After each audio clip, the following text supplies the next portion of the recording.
आइए।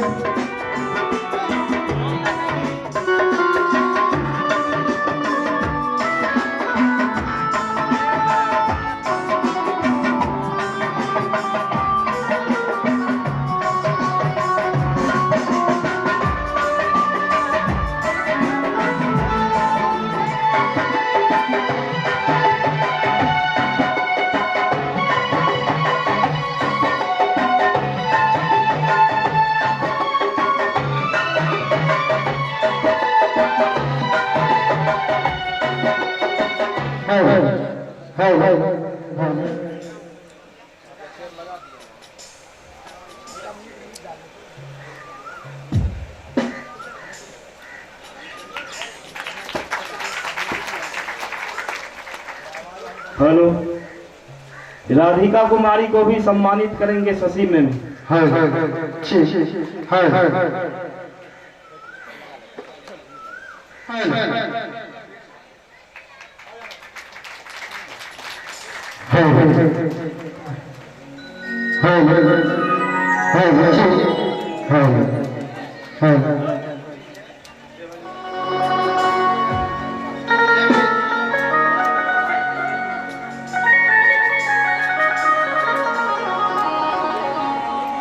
सुंदर सामंजस्य है।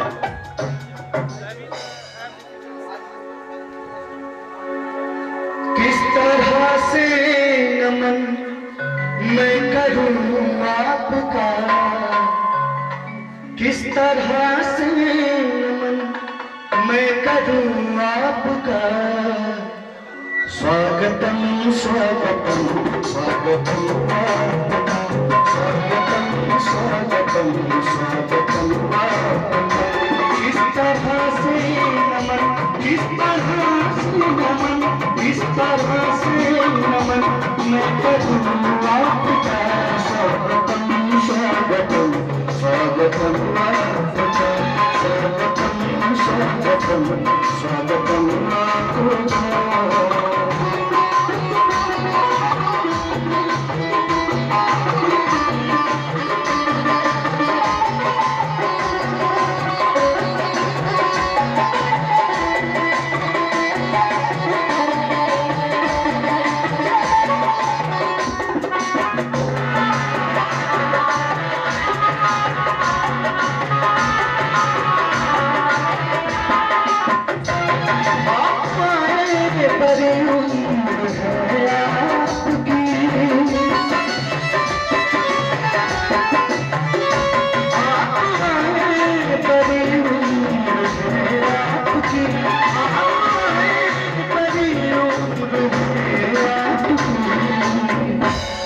और एक बार ताली बजाने सभी लोग।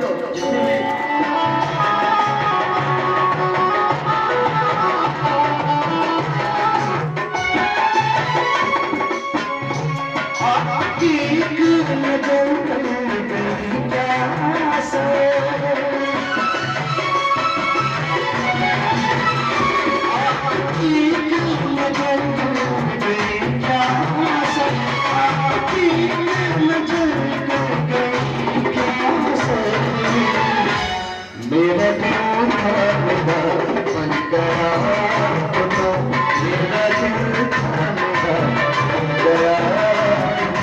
किस तरह से नमन, किस तरह से नमन, किस तरह से नमन मैं करूं आपका।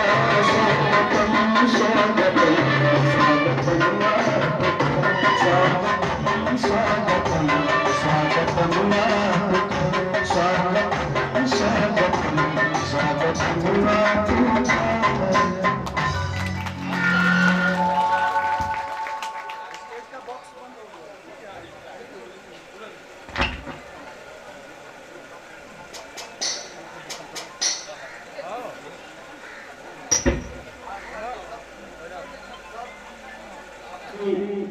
सुमित कुमार सिंधी जी को मैं आग्रह करता हूं कि वो आए और स्वागत भाषण दें।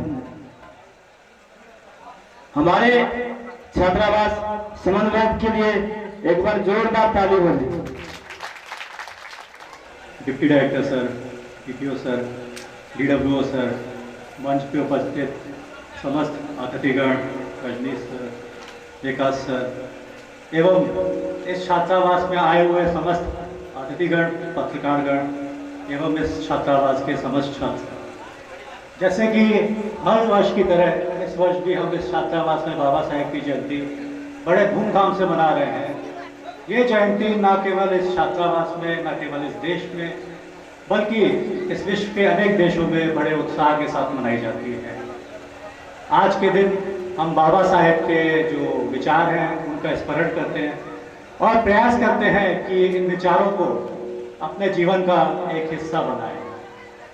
ये मेरा पर्सनल खुद का मानना है कि बाबा साहेब के विचारों में इतनी शक्ति है कि इनमें से अगर एक भी विचार को पूर्णता हम अगर अपने जीवन में उतारते हैं तो हम न केवल अपने जीवन को परंतु अपने समाज को भी बदल सकते हैं। उसको मैं नमन करता हूँ। बाबा साहेब के जो विचार है, जैसे मैंने अभी बताया कि समाज का विकास नहीं है, इन्हीं सब सोच के साथ अगर हम आज ये सब अपने जीवन में उतारते हैं तो हम अपने समाज को एक नई ऊंचाई तक ले जा सकते हैं। कार्यक्रम को आगे बढ़ाते हुए मैं अब आज जो कार्यक्रम को उद्घाटन किया, हमारे उद्घाटनकर्ता श्री विद्यासागर ओझा जी, कल्याण उप निदेशक कोसी प्रमंडल सहरसा से मैं आग्रह करता हूं कि आकर के उद्घाटन भाषण दे और हम छात्रों को एक दिशा दें।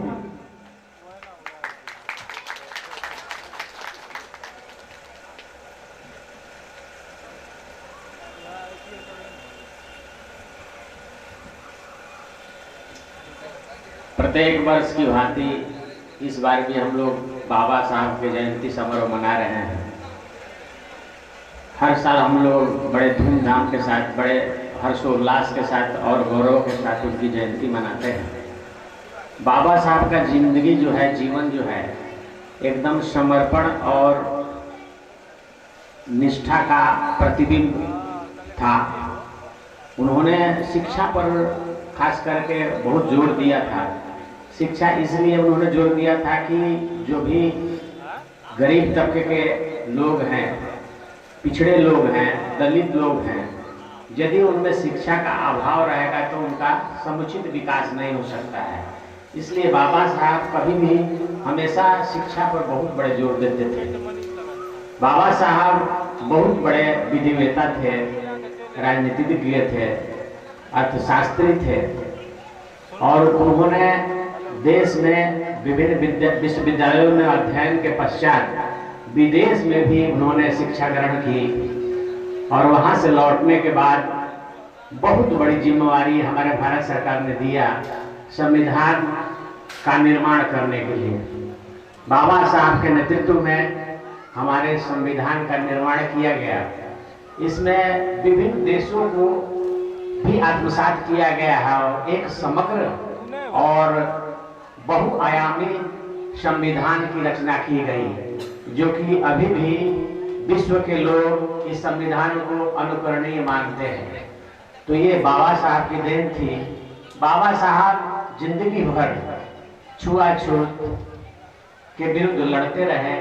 एक समाज सुधारक के रूप में उनका जिंदगी जो है, उनका जीवन जो है, में प्रतियोगी परीक्षा में सिलेक्ट होकर के अच्छा मुकाम हासिल कर रहे हैं। तो ये बाबा साहब का देन था।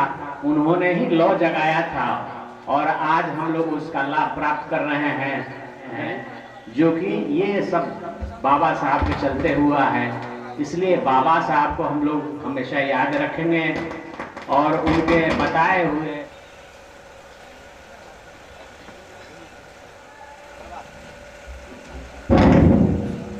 महान मानवतावादी भारत रत्न डॉक्टर भीमराव अम्बेडकर की 132वीं जयंती समारोह में उपस्थित हमारे उप निदेशक कल्याण, जिला कार्यक्रम पदाधिकारी रजनीश जी, हमारे प्रखंड कल्याण पदाधिकारी, अम्बेडकर रेसिडेंशियल स्कूल के प्रिंसिपल साहब इस कार्यक्रम में उपस्थित हमारे सम्मानित गार्जियनगण, हमारे प्यारे बच्चों और मीडिया से संबंधित हमारे सम्मानित अतिथिगण, आज हम बाबा साहब अम्बेडकर को याद करते हुए अपने गणतंत्र लोकतंत्र को भी याद करते हैं। कोई भी सोसाइटी तब तक तरक्की नहीं कर सकती जब वह अपने नागरिकों को, पूरे भारत में समान नागरिक संहिता की दिशा में भी हिंदू सोसाइटी को एक करने के लिए कॉमन बिल लाया था, जिसके कारण इनका मतभेद उस समय के राजनीतिज्ञों से हो गया और अंततः कार्यक्रम को आगे बढ़ाते हुए अब मैं चाहूंगा जो हमारे मुख्य अतिथि है रजनीश कुमार झा जी, जिला कार्यक्रम पदाधिकारी, मैं उनसे आग्रह करता हूं कि वो आए और अपनी बात को रखें। रजनीश सर।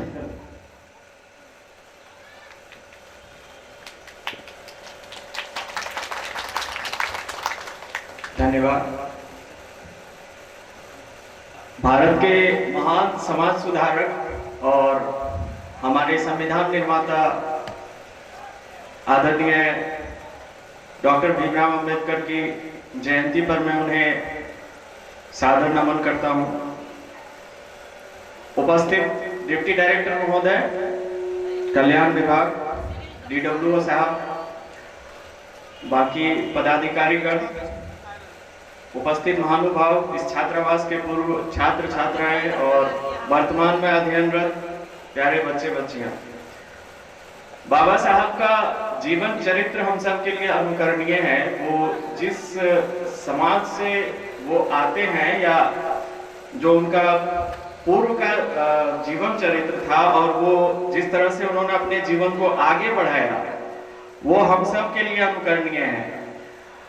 जिस तरह से वो समाज में समानता की बात के कट्टर समर्थक थे और उन्होंने अपना पूरा जीवन समानता के लिए और समाज के पिछड़े तबकों के विकास के लिए लगाया। भारत आज उनके कार्यों की वजह से भी अपने समाज में समानता और विकास के राह पर अग्रसर है। इन सब कार्यों के लिए वो सादर नमन के पात्र है। बच्चों से मेरा ये निवेदन होगा कि अब जब आप सब यहाँ इस छात्रावास में अध्ययनरत हैं, आगे आने वाले समय में आप सब भी अच्छे मुकाम हासिल करेंगे, तो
चिरंजीव सामंजस्य जी, आप जहाँ कहीं है स्टेज पे आए।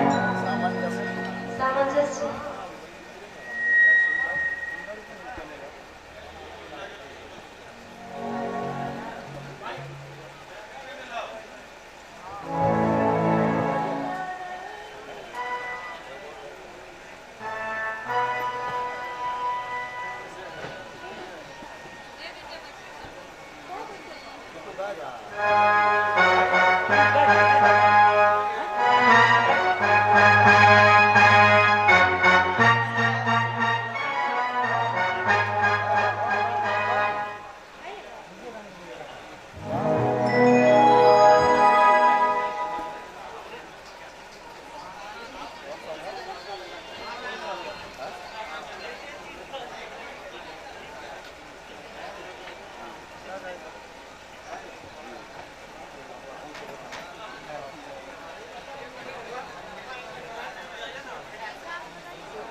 जगह बहुत अच्छा लगा। और कार्यक्रम को आगे बढ़ाते हुए हमारे सनवर्षा विधानसभा क्षेत्र के भूतपूर्व विधायक आदरणीय श्री किशोर कुमार मुन्ना जी को सम्मानित करेंगे। हमारे छात्रावास के छात्र नायक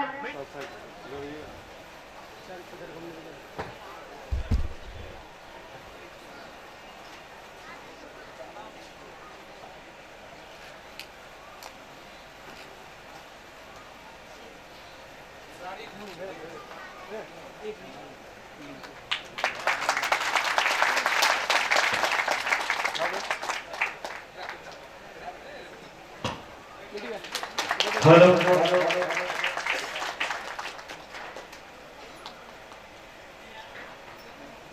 दीपक भैया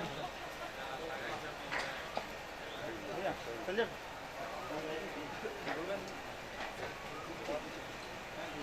भैया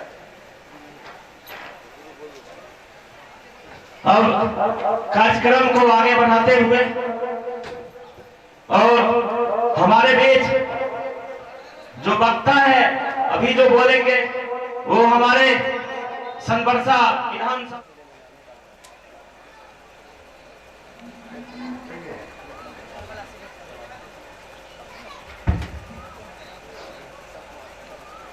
इस कार्यक्रम के अध्यक्षता कर रहे हैं और हमारे बड़े भाई छात्रावास के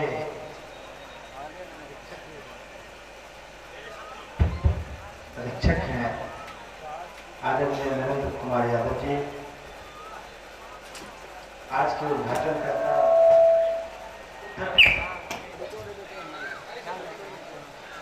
आए और कहा कि भाई बराबरी होना चाहिए, समता की बात जो उन्होंने पहली बात की। बाबा साहब उसी सिद्धांत को लेकर बढ़े। अब तो जो बाबा साहब नहीं भी बोलते थे उनके मुंह से ये शब्द बुलवाया जाता है और उनके मुंह में डाला जाता है कि बाबा साहब ये चाहते थे। बाबा साहब हिंदू का देश चाहते थे, बाबा साहब मुसलमान का देश चाहते थे, बाबा साहब पिछड़ा का देश चाहते थे। लेकिन हकीकत बाबा साहब क्या चाहते थे, तो बाबा साहब का जो वर्तमान पुस्तक है उनको आप देखेंगे उल्टेंगे, लेकिन अब तो पुस्तक को भी कई तरीके से लोग लिख रहे हैं, बदल रहे हैं। मैंने इसीलिए कहा और मैं इसीलिए मानता हूं ये कठिन चुनौती है कि आज के समय में इतिहास को लोग मिटा नहीं सकता है। जो भी लोगों ने इतिहास को मिटाने का काम किया वो स्वयं मिट गया है। ये कई ऐसा उदाहरण है। हम सिर्फ इतना ही कहेंगे, हम संकल्प लें कि बाबा साहब का जो अंतिम विचार था वो जाति विहीन समाज था। उन्होंने कहा आज हम कितने लोग हैं जो बाबा साहब को मनाते हैं, लेकिन उनके बारे में क्या सोचते हैं। जब हम सवर्ण वर्ग के लोग होते सोचते हैं कि भाई हमारा हक मार लिया है, हम उससे आज निकले नहीं है। जो पिछड़ी जाति के लोग होते हैं उनके मन में होता है कि हमारा हक मार लिया है। अरे बाबा साहब ने तो वही काम किया था जो समाज में कमजोर तबका था उसको लाना चाहता था। और गांधी जी भी यही काम किए थे। गांधी जी ने क्या कहा था? गांधी जी ने तो कहा था कि भाई देश आजाद हो जाएगा तो रामराज हो जाएगा। रामराज का मतलब क्या था?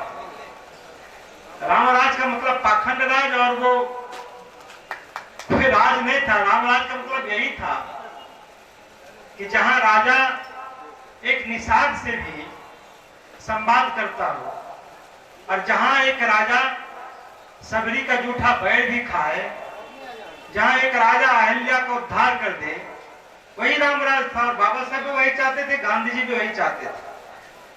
लेकिन ये कैसे हो सकता है?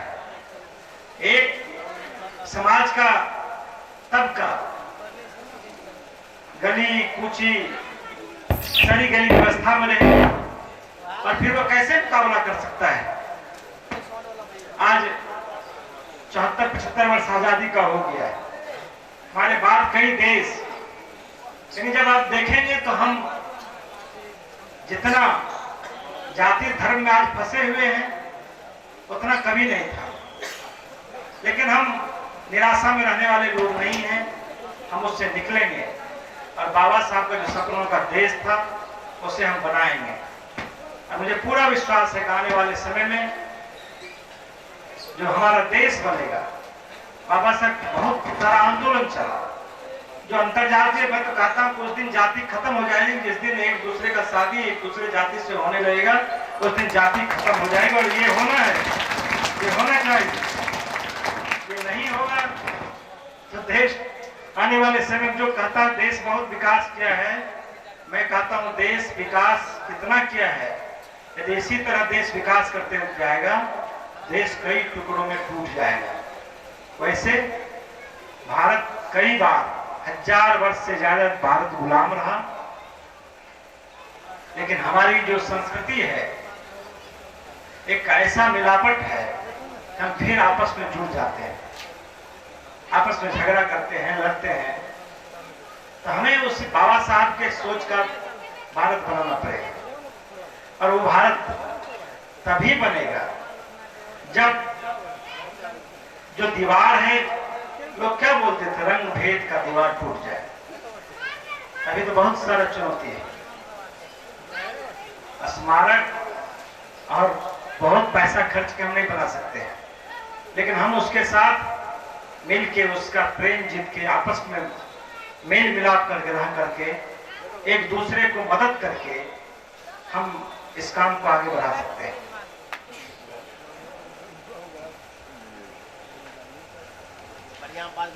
हेलो,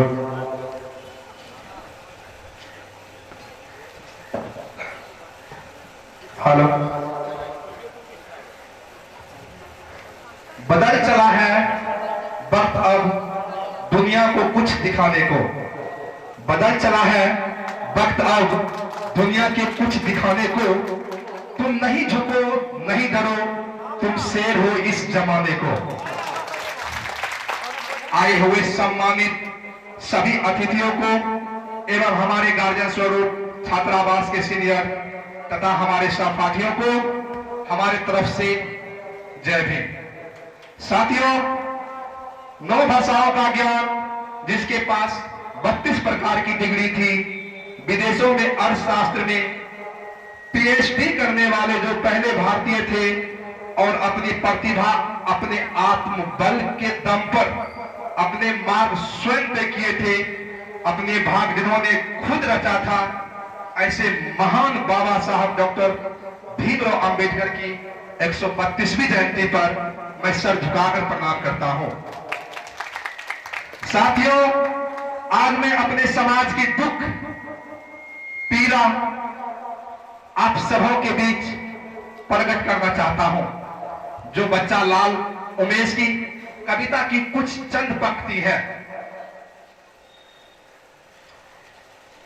तो कुछ ऐसे हम सभी से गुजारिश करेंगे, कुछ चुनावी मैटर, चुनावी मुद्दा नहीं ले, हम इस मंच के व्यू से कुछ ऐसे दिखा रहे हैं जो हमारे समाज के प्रति शोषण होता है और हमारे समाज असहाय और मतलब अपने आप को वो महसूस करता है जो किसी के पास खुल के बोल नहीं सकता है। तो कुछ ऐसे ही बच्चा लाल उमेश की कविता है जिसकी शीर्षक है छिछले प्रश्न गहरे उत्तर। तो इसमें किसी प्रकार की मुद्दा हुई तो हमारे समाज से क्वेश्चन किया गया, कौन जात हो भाई? तो एक दुख भरी स्वर में बोला, दलित हूं साहब। तो फिर उन्होंने बोला, नहीं, मेरा मतलब है किसमें आते हो? तो उन्होंने कहा, आपके गाली में आते हैं, गंदे नाली में आते हैं और अलग की हुई थाली में आते हैं साहब। इसके बाद फिर उन्होंने जोरदार प्रश्न किया। मुझे लगा अरे ये भारतीय हिंदू बहुत बर्दाश्त है, तुम हिंदू मानते होगे।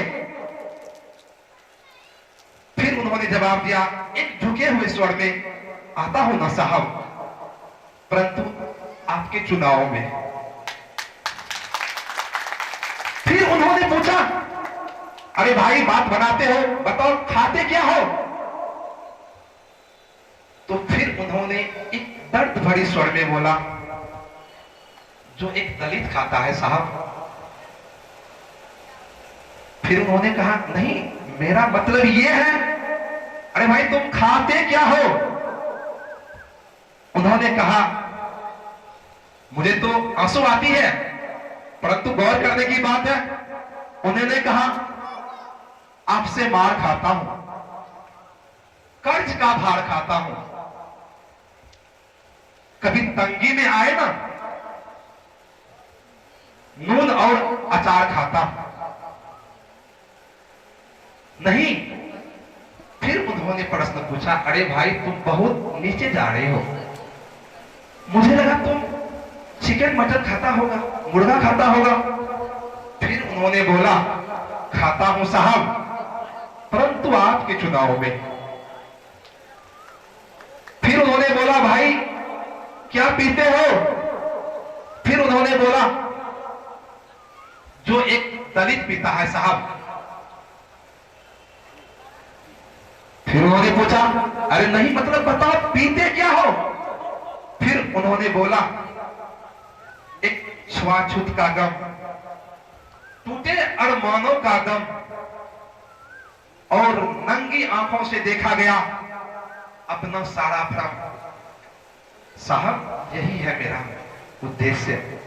फिर उन्होंने कहा मुझे लगा शराब पीते हो। उन्होंने कहा पीता हूं साहब, परंतु आपके चुनाव में। फिर उन्होंने पूछा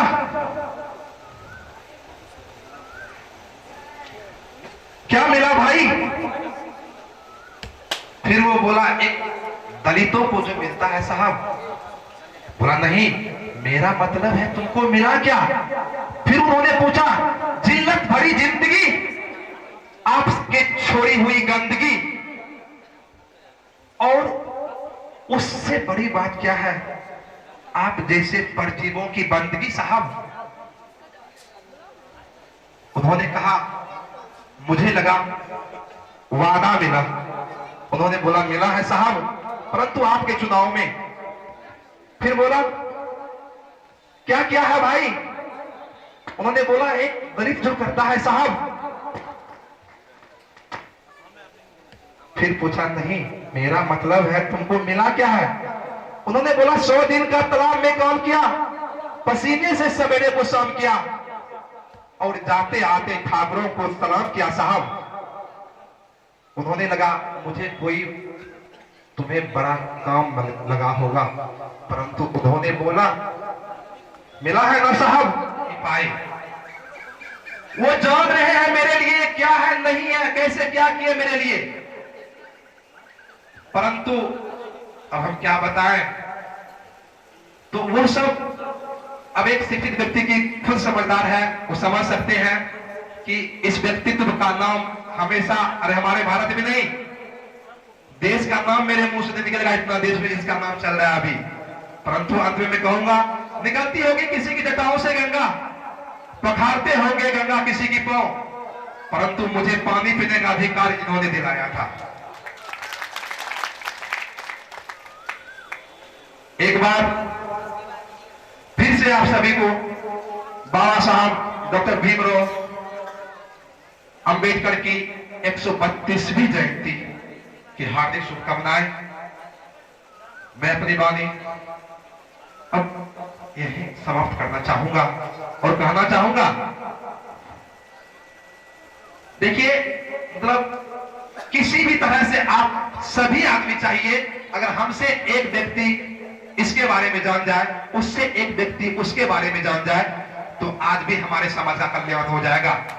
कुछ समय पहले हम देखे थे कुछ ऐसे व्यक्ति, ऐसे अभी कुछ ऐसे सर बोल रहे थे कि जाति खत्म हो जाएगी उस दिन हमारे समाज शिक्षित हो जाएंगे, और ये रियलिटी है, जिस दिन जाति खत्म हो जाएगी उस दिन मेरा भारत 100% साक्षर हो जाएगा। और अंत में सबको एक बार मेरी तरफ से जय भीम, नमो बुद्धाय, जय मूल निवासी।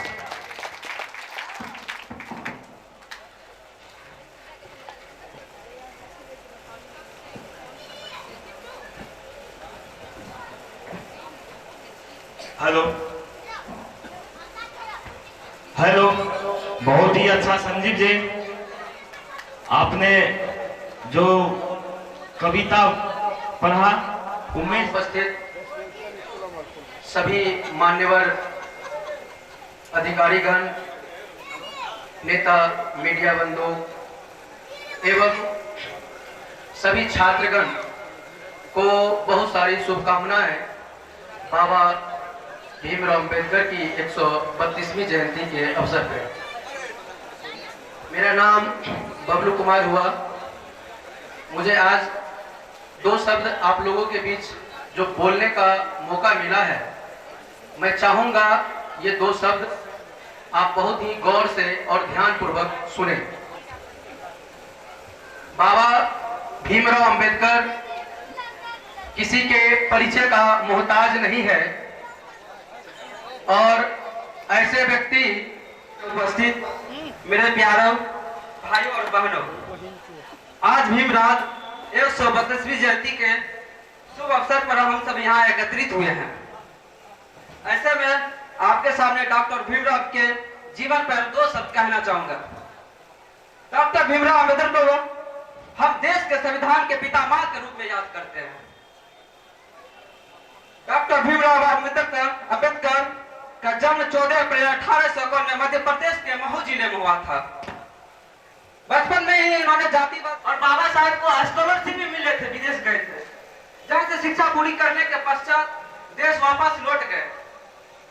डॉक्टर भीमराव देश के संविधान के निर्माण का कार्य सौंपा था, जिससे उन्होंने बखूबी निभाया था। हमारे बाबा साहब ने भारत जैसे विशाल और विविधता से भरे देश के लिए संविधान निर्माण की चुनौती था, जिसके लिए बाबा साहब को ही चुना गया था। हम सभी लोगों को उनके जीवन पर संघर्ष और चुनौतीपूर्ण के लिए कार्य की प्रेरणा लेनी चाहिए। साथ ही उनका जीवन संघर्ष के जीवन पर मिसाल एवं ऐसे में सभी छात्रों को उनके आदर्शों को अपने जीवन में उतारना चाहिए। उनकी जयंती के मौके पर मैं यही कहना चाहूंगा कि हम सभी डॉक्टर अंबेडकर द्वारा दिखाए गए मार्ग पर चले, ताकि देश में अशिक्षा और निर्धनता और छुआछूत जैसी समस्या, हमको जो कुछ भी दिया है हमारे बाबा साहब के संविधान ने दिया है। मैं कैसे भूलूं उन इंसानों को जिन्होंने मुझे जीने का अधिकार दिया है।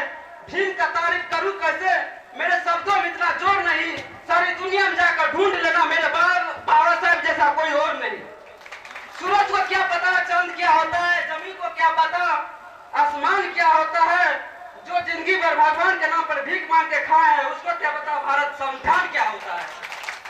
एक चीज मेरे साथ घटना हुआ है कि हम मधेपुरा गए थे पीजी में एडमिशन कराने, तो वहाँ पे एक सर थे, तो वो सर को जयंती के बारे में पता भी नहीं था कि जयंती क्या होता है, बाबा साहब कौन है। तब हम बताए कि 14 अप्रैल को बाबा साहब का जयंती होता है। तब वो बोला ठीक है, तुम क्लास नहीं आना। अभी तक हमारे लोगों को अभी तक ये भी पता नहीं कि बाबा साहब क्या होते हैं। इसीलिए हम सबको जागरूकता होना और सभी काम बताना होगा कि बाबा साहब क्या होता है, बाबा साहब के संविधान क्या होता है, ये सब बताना जरूरी है।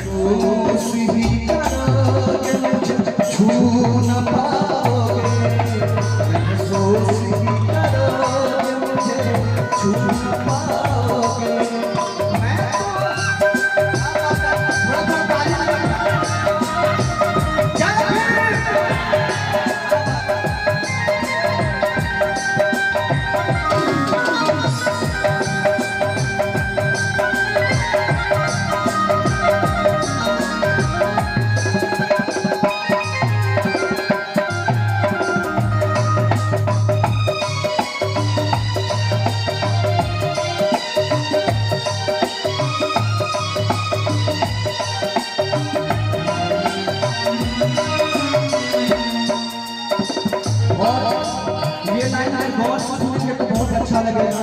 देखिए क्या है, कब क्यों किसी गरीब का हंसते हुए कब क्यों किसी गरीब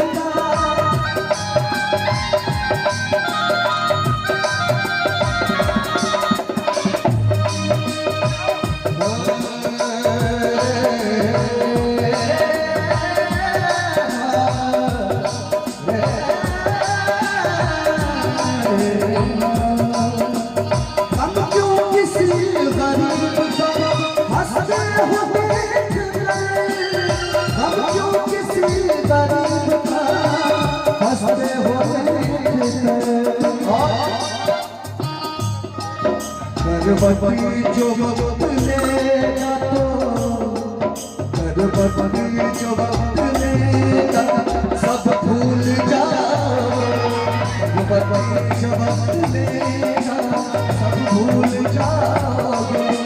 मैं तो हवा हूँ इस तरह कहने लगाओगे, मैं तो हवा हूँ इस तरह कहने लगाओगे। महसूस ही करोगे मुझे, महसूस ही करोगे मुझे छू न पाओगे, महसूस ही करोगे मुझे छू न पाओगे। मैं तो हवा हूँ इस तरह पैर लगाओगे।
महसूस ही करोगे मुझे, क्योंकि जो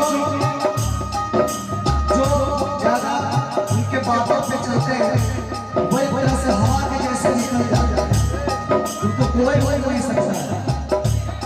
एक बार जोरदार ताली बजाते हैं। महसूस ही